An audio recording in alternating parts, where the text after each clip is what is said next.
বাঘা শাহী মসজিদ, যা রাজশাহী জেলা সদর হতে প্রায় ৪১ কিলোমিটার দক্ষিণ পূর্বে বাঘা উপজেলায় অবস্থিত। সুলতান নাসিরউদ্দিন নুসরাত শাহ ১৫২৩ খ্রিস্টাব্দে মসজিদটি প্রতিষ্ঠা করেন। একদিনের রাজশাহী ভ্রমণের প্রথম পার্টে আমি আপনাদের ঘুরে দেখিয়েছিলাম পুঠিয়া রাজবাড়ি আর এর আশেপাশের মন্দিরগুলোর সৌন্দর্য। এই পর্বে আপনারা দেখতে পারবেন বাঘা শাহী মসজিদের অসাধারণ টেরাকোটার কাজ, পদ্মার পাড়ে বিকেলের শেষ আলোয় টিবাদের মনোমুগ্ধকর সৌন্দর্য। চলুন একসাথে উপভোগ করি একদিনের রাজশাহী ভ্রমণের দ্বিতীয় এবং শেষ পার্ট। রাজবাড়ি ঘোরা শেষে এবার আমরা রওনা দিলাম বাঘা মসজিদের দিকে। রাজবাড়ি থেকে অটো বা সিএনজিতে খুব সহজেই যাওয়া যায় বাঘা মসজিদ।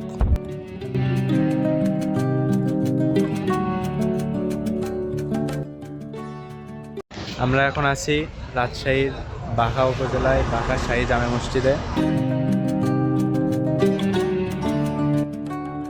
প্রায় ৫০০ বছরের পুরানো এই বাঘা মসজিদটি নির্মিত হয় ১৫২৩ সালে তৎকালীন বাংলার সুলতান নাসিরউদ্দিন নুসরাত শাহের আমলে। এটি সুলতানের আমলের অন্যতম নিদর্শন, যা আজও সাক্ষী হয়ে দাঁড়িয়ে আছে আমাদের মাঝে। মসজিদটির উপরে রয়েছে মোট ১০টি গম্বুজ এবং ৪ কোণায় রয়েছে ৪টি মিনার, যা পুরো স্থাপনাটিকে এক অনন্য দৃষ্টিনন্দন রূপ দিয়েছে। এই গম্বুজগুলোই মসজিদের সৌন্দর্যকে আরও বাড়িয়ে তুলেছে।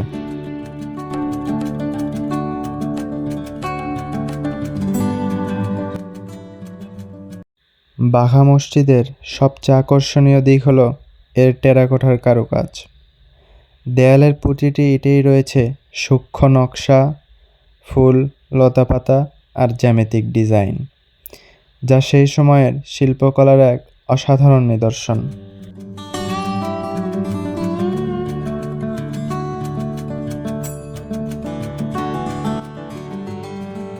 মসজিদের ভেতরের অংশটি বেশ সুসংগঠিত ও নান্দনিকভাবে নির্মিত। ভেতরে রয়েছে মোট ৬টি মজবুত স্তম্ভ, যা পুরো কাঠামোটিকে ধরে রেখেছে।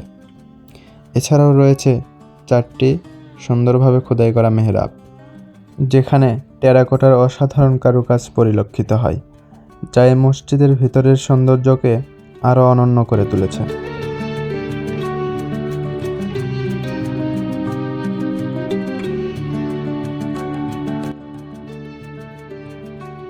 বাঘা মসজিদের পাশেই রয়েছে এর সাথে সম্পর্কিত অনেক অলি এবং দরবেশগণের কবর, যা জিয়ারত করার জন্য দূর দূরান্ত থেকে মানুষ এখানে এসে থাকে।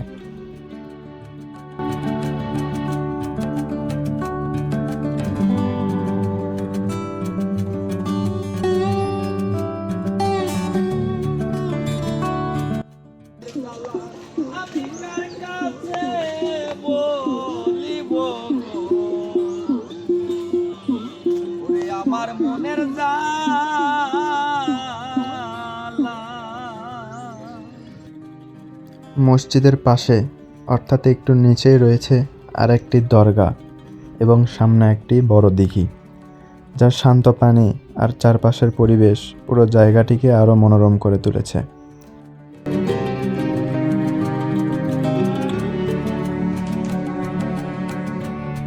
ঐতিহ্যবাহী এই মসজিদটি ঘুরে আমরা রওনা হলাম রাজশাহী শহরের পথে। পথের সময় কাটালাম রাজশাহী বিশ্ববিদ্যালয়ের শান্ত সবুজ ক্যাম্পাসে, আর দিনের শেষটা পদ্মার পাড় টিবাধে। টিবাধে অনেক নৌকার ভিড় দেখা যায়, যেখানে নৌকাগুলো পর্যটকদের নিয়ে নদীর মাঝখানে ঘুরে বেড়াচ্ছে। প্রতিজনের জন্য ভাড়া প্রায় ১০০ টাকা। আপনারা চাইলে এই অভিজ্ঞতাটা নিতে পারেন, কারণ নদীর মাঝখান থেকে পদ্মার সৌন্দর্যটা অন্যরকম লাগে।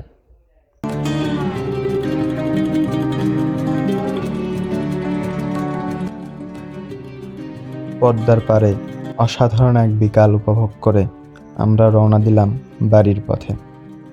দিনটা কেটে গেল ইতিহাস, ঐতিহ্য, প্রকৃতি আর সুন্দর কিছু মুহূর্তের সাথে।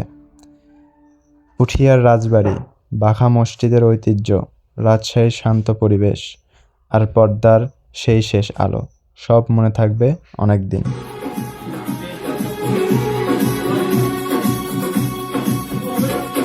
मैं तो तेरे